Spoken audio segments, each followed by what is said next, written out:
Hello, a very good morning to all of you. Today I'm going to channelize or means to forward this chapter to topics resistivity, factors affecting electrical resistivity, conductance and conductivity, and temperature dependence of resistivity. तो इससे पहले हम recall कर लेते हैं एक बार कि हमने क्या पढ़ा था लास्ट सेशन में.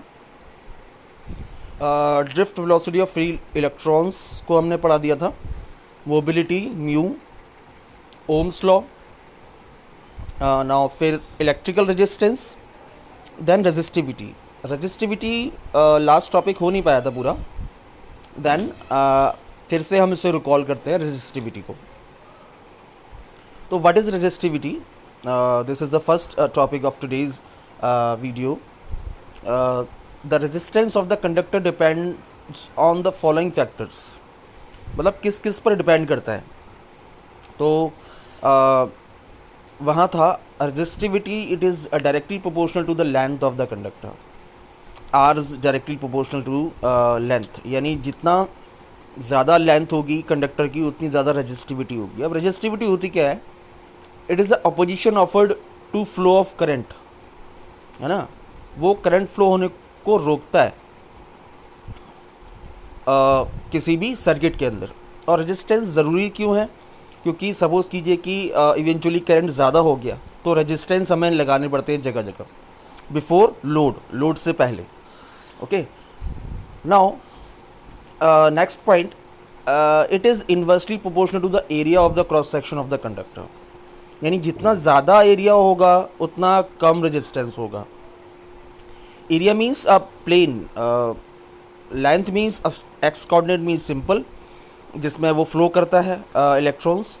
लेकिन एरिया जितना ज़्यादा होगा रेजिस्टेंस उतना कम होगा, और एरिया जितना कम होगा और रेजिस्टेंस उतना ज़्यादा होगा. तो इन दोनों फैक्टर्स को कंबाइन करके हमारे पास जो आता है वो आता है R is proportional to L upon A. यानी इक्वेशन 1 और इक्वेशन 2 यानी ऊपर वाला और नीचे वाले को कंबाइन कर दिया. नाउ प्रोपोर्शनलिटी कांस्टेंट को हटाया तो R is equals to rho L upon A. अब ये रो क्या है? Rho is the proportionality constant which is called resistivity. अब रेजिस्टिविटी क्या है? It is resistivity which is found in nature of the material. ये internal property of material property है किसी भी मटेरियल की. तो मैंने बताया था लास्ट लेक्चर में कि resistivity which depends on the nature means अगर कॉपर है, एल्यूमिनियम है, सिल्वर है, गोल्ड है, तो table I will show you. But उससे पहले कि आपको मालूम होना चाहिए कि आयरन का रेजिस्टेंस ज़्यादा होता है कंपैरिजन टू कॉपर. एल्यूमिनियम के भी रेजिस्टेंस कम होता है. दैन सिल्वर का रेजिस्टेंस गोल्ड के रेजिस्टेंस से बहुत कम होता है. तो दिस डिपेंड्स ऑन द कि किस टाइप का मटेरियल है. तो rho is the depends on a material of the conductor. तो यहाँ पर देख लें, अगर लेंथ 1 है, एरिया 1 है, then R is equals to rho. यानी resistivity which depends on the nature of the material, यानी rho is equals to R which is means कि रेजिस्टेंस एक नेचर ऑफ द मटेरियल पे डिपेंड हो जाता है. Okay, now unit of resistivity rho is equals to R A upon L. तो resistance की जो रेजिस्टिविटी ऐसा यूनिट होती है वो होती है ओम, एंड एरिया की मीटर स्क्वायर अपॉन लेंथ की मीटर. तो मीटर से meter square cancel, then the SI unit of resistivity will be ohm meter. Okay, तो ये स्लाइड समझ में आ गई होगी, आई होप आपको समझ में. नाउ हम बढ़ते आगे. Factors affecting electrical resistivity. वो कौन कौन से फैक्टर हैं जो इलेक्ट्रिकल रेजिस्टिविटी को इफेक्ट करते हैं? इलेक्ट्रिकल रेजिस्टिविटी और simple R is the same thing. Now tau जो हमने ड्रिफ्ट वेलोसिटी में आया था, relaxation times of free electrons gives effect of electrical resistance and electrons density, यानी नंबर ऑफ इलेक्ट्रॉन्स. ये दो चीज़ें इफेक्ट करती हैं किसको? इलेक्ट्रिकल रेजिस्टिविटी को या सिंपल रेजिस्टेंस को. तो कंसीडर कंडक्टर, एक कंडक्टर जिसकी लेंथ A है, लेंथ L है, एरिया A है. Let N be a number of electrons per unit volume. Volume क्यों, कंडक्टर में लेंथ, ब्रेड्थ और हाइट हम कंसीडर कर रहे हैं. सो पर यूनिट वॉल्यूम है number of electrons in the conductor where E is the electric field is applied. हमने electric field कब अप्लाई होगी, जब हम कोई एक्सटर्नल हम बाइसिंग देंगे उसे, मींस बैटरी देंगे, वो पोटेंशियल डिफरेंस देंगे.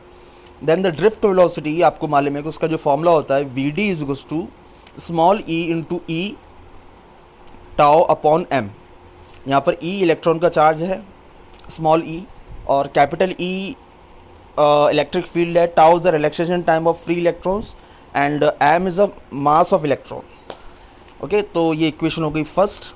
Now the current flowing through the conductor due to drift of electrons is given by, जो करंट फ्लो कर रहा है ड्रिफ्ट वेलोसिटी के थ्रू, वो कौन सा है, I is equals to N A V D E. N means number of electrons, A means area of cross section of conductor, V D is a drift velocity and E is a charge of electron. और हम इसे ऐसे भी बोल सकते हैं V D is equals to I upon N A E. ये पिछले सेक्शन में हम करा चुके हैं. Now in the above equation substituting for V D. अब इक्वेशन सेकंड को देखिए. इक्वेशन सेकंड में हम वी डी की वैल्यू रखेंगे. वी डी की वैल्यू क्या है फर्स्ट में, तो एन ए वैसे ही आ गया, और V D is equals to small E into capital E tau upon M into E, जो कि उसमें सेकंड इक्वेशन में दे रखा है.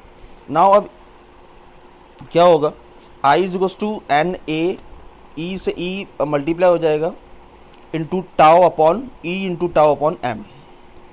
Now V is equals to क्या होता है हमारा, ई अपॉन एल, है ना. तो sorry, E is equals to V upon L. E is equals to V upon L कर लीजिएगा इधर. E is equals to V upon L. Put the value of E in equation last वाली, जो नाव से ऊपर वाली है. तो I is equals to N A E square V tau upon M L. अब यहाँ पर ई सब्स्टिट्यूट हो गया किसकी जगह, वी अपॉन एल की जगह. ओके, नाउ और I upon V is equals to, V को नीचे ले आएंगे राइट हैंड साइड में, N A E square tau M L. अब इसे रिवर्स कर लेंगे, v upon I is equals to M L N E square tau A. तो v अपॉन आई क्या हो जाएगा, ये हमारा ओम्स लॉ है, जो कि v upon I is equals to R. Then v upon I is substitute to R, then ये हो जाएगा M N E square tau into L upon A. अब ये जो M N E square tau है ये रो है, दिस इज द रो, जो हम लास्ट टॉपिक में ही पढ़ चुके थे. तो rho is equals to M N E square tau. From equation 2, यानी जो इक्वेशन निकली है, तो resistivity is inversely proportional to the number of electrons and electron charge, जो and relaxation time of the free electrons. और कह सकते हैं rho is inversely proportional to the tau, the relaxation time of the free electrons, and E square sorry and 1 upon n which is depends on nature of the material. यानी जो number of electrons है, जितने ज़्यादा number of electrons होंगे उतनी कम resistivity होगी. Now tau is a average relaxation time of the conductor.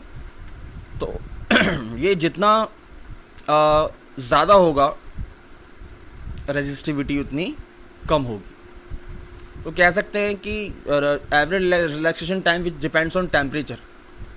तो resistivity depends on temperature and increase with increase in temperature. कह सकते हैं कि अगर किसी कंडक्टर में टेम्परेचर ज़्यादा हो रहा है तो उसका रेजिस्टेंस इंक्रीज़ हो जाएगा. रेजिस्टेंस इंक्रीज़ हो जाएगा तो जो उसकी जो करंट फ्लोइंग कैपेसिटी है वो कम हो जाएगी. ओके, नाउ अब आते हैं resistivity in terms of current density. M N E square E square tau is equals to E upon J, यानी electric field upon current density. तो आपको मालूम है कि M N E square tau which is equal to rho is equals to E upon J. This relation between current density J and resistivity of the material of the conductor. तो एक current density के terms में हम resistivity निकाल रहे हैं. Now resistivity in terms of mobility, electron mobility, वो कैसे निकालेंगे? Rho is equals to E N E V D, ये फर्स्ट रिलेशन हमारा लास्ट टॉपिक में हमने किया था। तो V D is equals to mu E होता है, यानी drift velocity is equals to mobility into electric field. Now put the value of Vd in equation 1. Then rho is equals to E n E mu E. तो E से E cancel हो गया. Rho is equals to 1 upon n E mu. तो relation of resistivity and mobility of the free electron is rho is equals to n upon n E mu. Since E is equals to V upon L, E क्या होता है? V upon L. Then from equation 1 से we D is to कितना हो जाएगा? ई N ई रो को नीचे ले आएंगे और वी डी को ऊपर ले आएंगे फ्रॉम इक्वेशन फर्स्ट से. Then put E is to V upon L.